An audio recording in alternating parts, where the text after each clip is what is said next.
Assalamualaikum warahmatullahi wabarakatuh. Halo teman-teman, kembali lagi bersama saya, Anggun Agrivinia. Dalam video kali ini, saya akan membahas mengenai keterampilan berpikir kreatif. Berpikir adalah berkembangnya ide dan konsep di dalam diri seseorang. Kemampuan berpikir kreatif merupakan kemampuan yang dikembangkan oleh otak kanan. Kemampuan ini berkenaan dengan kemampuan menghasilkan atau mengembangkan sesuatu yang baru, tidak biasa, dan berbeda dari ide-ide yang dihasilkan kebanyakan orang. Dalam hal ini bukan berarti hanya menghasilkan sesuatu yang baru, tetapi sesuatu yang dihasilkan itu harus berguna dan sesuai. Menurut Ahmadi, keterampilan berpikir kreatif adalah keterampilan individu dalam menggunakan proses berpikirnya untuk menghasilkan gagasan yang baru, konstruktif berdasarkan konsep-konsep dan prinsip-prinsip yang rasional maupun persepsi dan intuisi individu.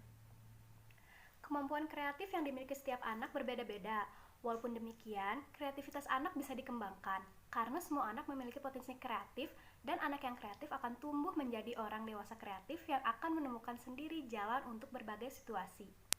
Pengembangan kemampuan berpikir kreatif dapat dilakukan melalui proses pembelajaran yang tepat. Tugas guru adalah memberikan stimulasi dan menyediakan lingkungan yang aman dan nyaman agar terjadi proses pembelajaran yang berpusat pada siswa dan merangsang peningkatan seluruh potensi kreativitasnya. Karena kreativitas tidak secara ilmiah ada di otak, tetapi harus dirangsang. Qualification and Curriculum Development Agency merekomendasikan hal-hal yang bisa dilakukan oleh guru untuk meningkatkan kreativitas anak, antara lain 1. Secara aktif mendorong siswa dengan pertanyaan, membuat hubungan, membayangkan, dan mengeksplorasi ide-ide, mendorong dan menghargai imajinasi dan orisinalitas. 2. Mengajukan pertanyaan-pertanyaan open-ended, seperti bagaimana jika dan bagaimana cara kamu untuk membantu siswa melihat sesuatu dari perspektif yang berbeda. 3. Memberi nilai dan pujian apa yang siswa lakukan dan katakan. Membangun suasana yang membuat siswa merasa aman untuk mengatakan sesuatu, mengambil resiko, dan merespons secara kreatif. 4. Menciptakan lingkungan yang menyenangkan dan santai untuk mendorong siswa menjadi petualang dan mengeksplorasi ide-ide secara bebas. 5. Menciptakan kondisi untuk refleksi dan konsentrasi yang tenang untuk mendorong siswa bekerja secara imajinatif. Menurut Munandar, berpikir kreatif meliputi 3 tahap, yaitu fluency, flexibility, dan originality. Fluency adalah kemampuan siswa dalam memunculkan beberapa jawaban. Flexibility adalah kemampuan siswa dalam memberikan jawaban lebih dari satu cara atau mengemukakan bermacam-macam gagasan yang bervariasi. Originality adalah menghasilkan gagasan-gagasan yang unik atau baru. Berdasarkan beberapa definisi tersebut, dapat disimpulkan bahwa berpikir kreatif adalah kemampuan seseorang untuk menghasilkan suatu karya atau ide-ide dengan lancar, bervariasi, dan dengan cara yang berbeda. Menurut Graham Wallace, langkah-langkah proses berpikir kreatif meliputi 4 tahap, yaitu tahap persiapan, tahap inkubasi, tahap iluminasi, dan tahap verifikasi. Tahap persiapan. Tahap persiapan yaitu proses tahapan seseorang mempersiapkan diri untuk memecahkan masalah dengan belajar berpikir, mencari jawaban, bertanya kepada orang lain, dan sebagainya. Contohnya dalam kehidupan sehari-hari. Suatu hari, Anggun diberikan tugas oleh dosen mata kuliah ICT untuk membuat media pembelajaran yang menarik, inovatif, dan kekinian sesuai dengan pembelajaran abad 21. Anggun lalu mencoba memikirkan media pembelajaran apa yang mungkin akan menarik, inovatif, dan kekinian. Lalu Anggun mempelajari dan mengumpulkan informasi untuk membuat media tersebut. Yang kedua, tahap inkubasi. Tahap inkubasi merupakan kegiatan mencari dan menghimpun data atau informasi tidak dilanjutkan. Pada tahap ini, individu seakan-akan melepas diri sementara dari masalah tersebut dalam arti bahwa ia tidak memikirkan masalahnya secara sadar, tetapi menyimpannya dalam alam prasadar.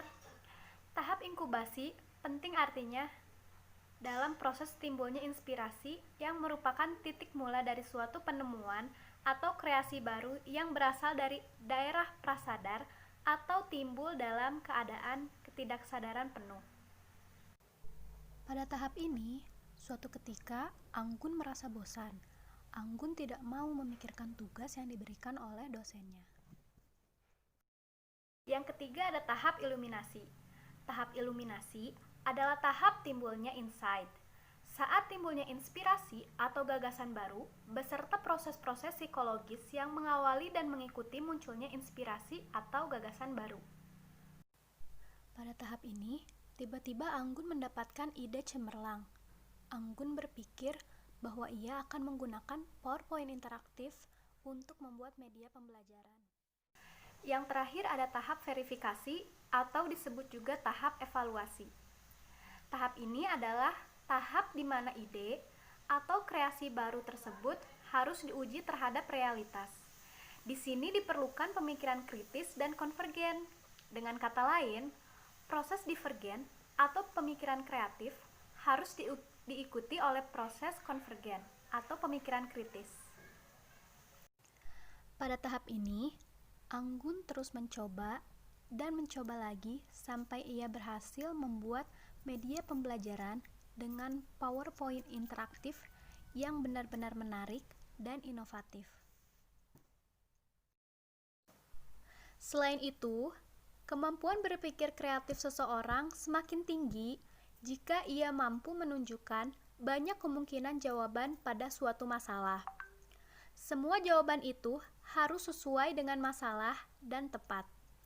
Selain itu, jawaban harus bervariasi.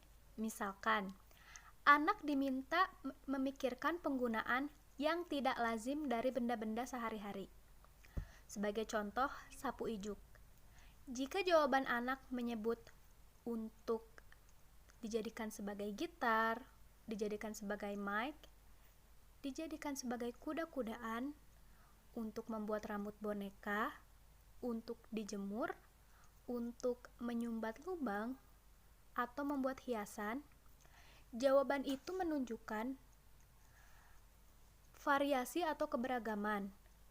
Jika ia menyebut untuk membersihkan lantai, menyapu halaman, membersihkan langit-langit, atau mengambil sampah, maka jawaban tersebut tidak menunjukkan variasi meskipun banyak, karena semua menyangkut sapu ijuk untuk membersihkan sesuatu.